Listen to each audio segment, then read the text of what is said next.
Kanina po napag-usapan natin na si BP Sara ay hindi mo pwedeng aregluhin kung ikaw ay magnanakaw, mamamatay tao, korap, hindi mo pwedeng pakiusapan sa isang banda. Ngayon, tatanungin ko po kayo, eto ba kung hindi si BP Sara, halimbawa ma-impeach o mapatay ni Marcos si Sara, halimbawa lang, at eto ang maupo dahil wala na silang kalabang Sara, halimbawa lang, sa tingin ba ninyo maaareglo to, mapapakiusapan? Kayo na humusga ha? Sige, pag-usapan natin. Trabaho muna. Yan ang sagot ni Naga City Mayor Leni Robredo at DPWH Secretary Vince Dizon kaugnay sa umuugong nilang tambalan para sa 2028 presidential elections. Magkasamang nag-inspeksyon si Robredo at Dizon para sa Oplan kontra Baha sa Naga City.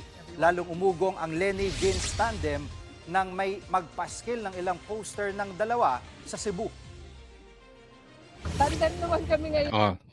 Teka muna. Tanong, ito bang dalawa sa tingin ninyo kung ang magnanakaw si Marcos at saka si Tambaluslos, maareglo o mapapakiusapan si Vince Dizon at si Leni? Okay na, sumagot. Halimbawa, si Trillanes ang nagnakaw o si De Lima, mapapakiusapan kaya itong si Leni at saka si Dizon?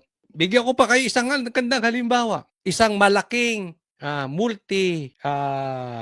multi-awarded na korporasyon sa Pilipinas. Malaking malaki, pero hindi nagbabayad ng tax. Sa tingin ninyo, maaareglo si Leni at saka si Vince Dizon? Kasi nakita silang magkasama. At meron pang mga poster o tarpaulin na for president at for vice president. Ako tatanungin ninyo, ituloy nyo yan.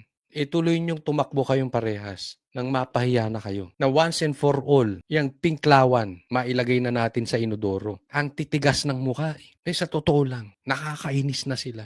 Hindi sila nakakatulong para solusyonan itong problema sa ghost projects. Kumakampi pa dahil lang sa kanilang galit kay Sara. Kaya sige, tumakbo na kayo. Leni, pakiusap, tumakbo ka na. Na matuldukan ka na. Na tumahimik na yung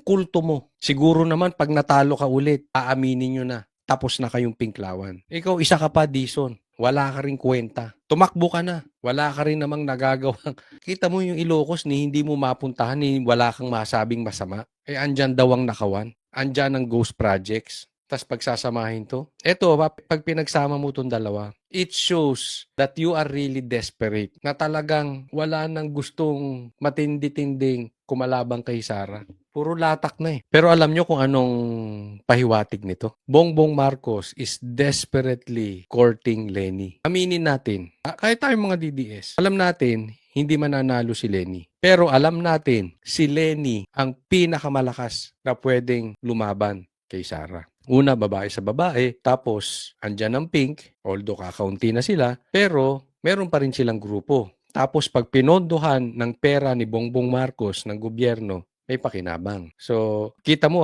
nakipagkita nung sinabi ni Sara na tatakbo siya, nakipagkita agad siya kay Leni.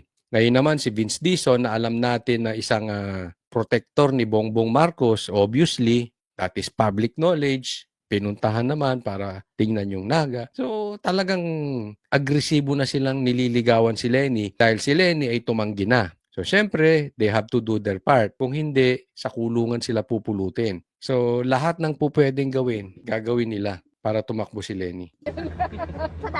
Sa Trabaho. Trabaho muna. Ang tagal pa. Ang tagal pa ng eleksyon. Ang dami pa namin kailangan Trabaho muna na. Alam mo yung sagot mong yung Vince Dizon? Trapong-trapo. Wala kang ang natatrabaho, animal. Trabaho ka muna dyan. Ganyan din ang sinasabi ng amo mo si Bongbong Marcos. May natrabaho ba siya? Saan ang mga proyekto? Hanggang ngayon, ang taas ng gasolina, wala siyang magawa. Asa ng mga infrastructure? Kaisa-isang tulay, binuksan niya. Ninakaw pa niya sa Duterte. Pati tulay, ninanakaw niya. Pati credit, ninanakaw ni Bongbong. Anong trabaho pinagsasabi mo? Lahat po na nagnakaw sa ghost projects, ganyan ang sinasabi. Trabaho muna. Huwag nyo nga kaming lokohing dalawa. Trapong-trapo dating ninyo.